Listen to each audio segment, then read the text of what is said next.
Welcome to Make Your Wealth Work, the podcast where wealth becomes your greatest ally in achieving your dreams. All right, Joe, we are back with another one, and you're fresh, right? Fresh and new from a vacation. How you feeling, brother? JR, I feel like, I guess I should say I feel like $1 billion, because $1 million doesn't really go very far anymore, does it? Not what it used to be. Right? Not what it used to be. Yeah, man. So the last time you had a little fun, but it was really Kiyosaki's word, savers are losers. What do you have coming up for us today? Yeah, with all due respect, I don't want to beat anybody up. I don't want to beat you up. I don't want to beat myself up, and I especially don't want to beat up my friends who might be listening. And we're talking about concepts and principles, right? And how you think. I mean, it all revolves around how you think about things. And I guess I'm amused that after all these years in the business, I keep on going back to the fundamental component of any financial strategy or approach or product or design, or however sophisticated you want to think about it. Savings is at the core, right? And there are many, many problems with savings. One of the problems is that people think that they're killing a bear because they're putting X amount. It doesn't matter what the amount is. Okay, I'm saving $500 a month. That's fantastic. You know, how much do I make? I make $5,000 a month. I save $500 a month. And, I've got a great balance in there. Great. How much do you have in your savings? I've got $2,000. Okay. What? So, all right. So what you're telling me is you decided at some point recently it was a really good idea to start putting money into savings. Well, no, that's not really true. I've been saving $500 a month for years. Okay. I'm not a math genius. I'm somewhat of a financial coach, but I'm pretty sure that math doesn't figure for me. Well, here's what happens. I had a root canal, so I had to dig into savings. And then my nephew graduated. It was a really special family event, and I had to go down to North Carolina to visit with the family. And then, I had the air conditioner in my car break down, and so I had to dig into that. And then my mom turned 60, and I wanted to give her a really big gift. And then we had kind of I was messing around with my knife sharpener and wound up using my wrist as a knife sharpener, and I go to the emergency room. So you get what I'm saying. What happened was, yeah, I'm saving diligently, but I've had unexpected things come up, right? A friend of mine, God bless him, lost a parent, and there wasn't any money to bury him. So I threw in some money into that fund. And these are all worthwhile things. They're absolutely worthwhile. I mean, tell me where to send it. I'll send the check, right? These are all worthwhile things. We should be helping each other to a certain extent. And when you think about the overall thing that we do, insurance and investments, insurance is just crowdfunding, isn't it? Right? Yeah. When you come right down to it, only it's more organized, more well thought out. But back to savings. I started this habit of savings all these years ago, and all these unexpected things came up. So let me go back and reconnect here. There's nothing unexpected about life, right? We're all going to get a toothache. We're all going to eventually have something break down in our car. We're all going to eventually have a family member who has an event that we want to contribute to and attend, right? So these things are all going to happen. How about a getaway? Weekend. I have to go to the beach. That's me personally. I have to go to the beach, right? Periodically, as frequently as possible. As I need a couple of grand to go and have a nice beach weekend. My wife and I consider a beach weekend Thursday through Tuesday. That's what we do. We kind of, we want to treat it like it's really a weekend. It's 2 days to decompress, 2 days to enjoy, 2 days to ratchet back up to get back to work, right? So if you know that all these things are going to happen in life, like people die prematurely. Okay, name me a person on the planet who ever didn't die prematurely. Okay, if you're 99 years old and you died, it was premature. So let's think about these things. We can't take our entire paycheck and dump it into the emergency fund. But if you want to take a course at some point, well, I wasn't thinking about it, but then I decided to take the course. It was an unexpected education opportunity. And then I really had a head butting with my boss at the company I work for. So I just had to go. So I needed a walkaway fund, right? All these things are to be expected, maybe not all the same weekend, right? But they're all going to happen eventually to me or somebody I know. And so here's something really radical.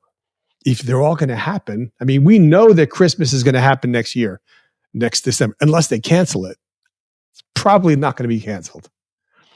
My wife shops all year long for Christmas.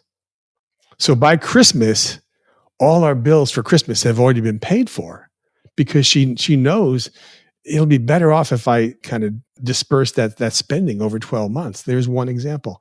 So if you know you're going to have all these needs, these 10 different needs, this may sound silly, but your long-term savings account should not be the thing that you tap for that. You should have 9 other accounts. Is that radical? Sure, it's radical. Who would do that? Only somebody who wants to have something left over, right? Maybe you parcel those needs out on paper, on an Excel sheet or whatever, and maybe you open up 10 accounts. I don't know. There's different ways to do this. But the one thing I don't want to have happen is that after you've been saving for 5 years or 10 years, that you've got $2,000 in your savings account, even though you've almost perfected the art of savings, but you haven't perfected the art of controlled spending, right? So I think that in America, 90%, statistics are wonderful, right? Because we make them up on the spot. So 90% of Americans don't have a plan. They're not saving enough. They're overspending. They have credit card debt. They can't put their hands on $1,000. More than 4 out of 10 Americans who have 401k plans have loans against their 401k plans. And even if they had no 401k, if they had no loan against their 401k plan, what's in there wouldn't be enough. If we keep on adding and adding and adding to it, it's not going to be enough to provide what we think we're going to need when we're 60 and 65 and 70 and whatever. So we're not saving enough. And when we do save, we're rifling through it for all these needs that are short term that kind of should be expected. So I'm kind of laying this out as a premise. So we're not taking savings seriously enough. The average savings rate in our country is 4%. 4%. Now that's not net, right? It's 4% going in, but then we violate it. We rifle through it and we take it back out. So it's really not a savings account. It's a put and take account.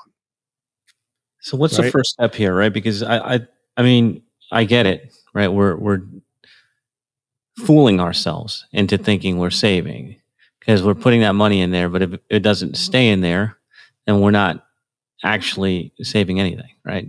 So this idea that kind of took hold of me, as you said, it is controlled spending. So is this relooking at the way that we use our money, or I heard you say the allocations to different accounts? How do we do that? So the first thing we have to address is how we look at ourselves. So if I take out a loan from the bank, let's say I borrow money to buy a car, I'm absolutely going to make that payment on time every month, right? Because I know that my credit's going to get hit if I don't. And the next time I want to buy the next car, I'm not going to have as good a credit score, et cetera, et cetera. So I'm really diligent in paying that bank, aren't I? Yeah. Now, what if I borrowed the money from myself by removing money from my savings account? And I say, well, for an example, I'm saving $500 a month. I need to take out $1,000 or $2,000 for a very good reason. And so I'll just stay with the program. I'll continue saving that $500 a month. Okay, the first thing that happened was you just robbed yourself because you didn't double up your savings. You got to continue saving the 500, but then you have to figure out a payment so that you could pay yourself back the money you just took out, the $2,000. Well, add $200 a month to savings because that's a payment. And what's happening is you're respecting that commercial banker down the street more so than you're respecting yourself. Well, why is that? So when I was first in the business back before they invented paper, somebody said, take a calendar, 30-day calendar, and mark out the first 3 days because the first 3 days of earnings belong to you. And then put at the top of the page, it said, most people don't plan to fail, but they fail to plan. Pay yourself first.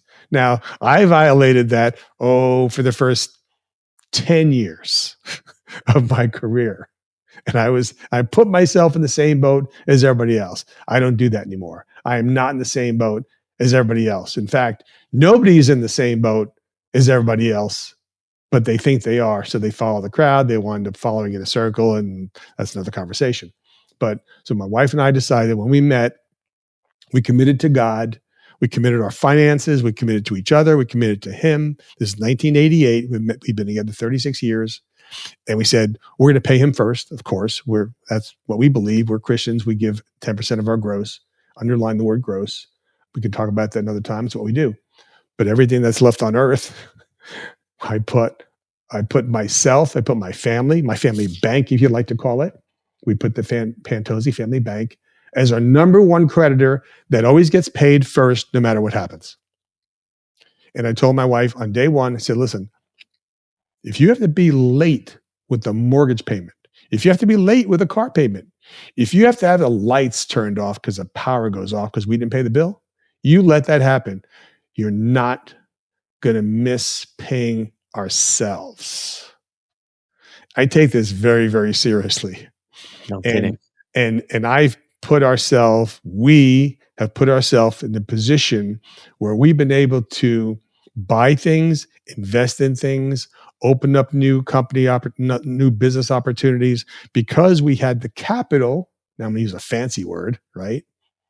Capital is cash, is savings, is emergency fund, is long-term savings, is short-term savings, is retirement, is emergency fund, is ER, is root canal, you name it.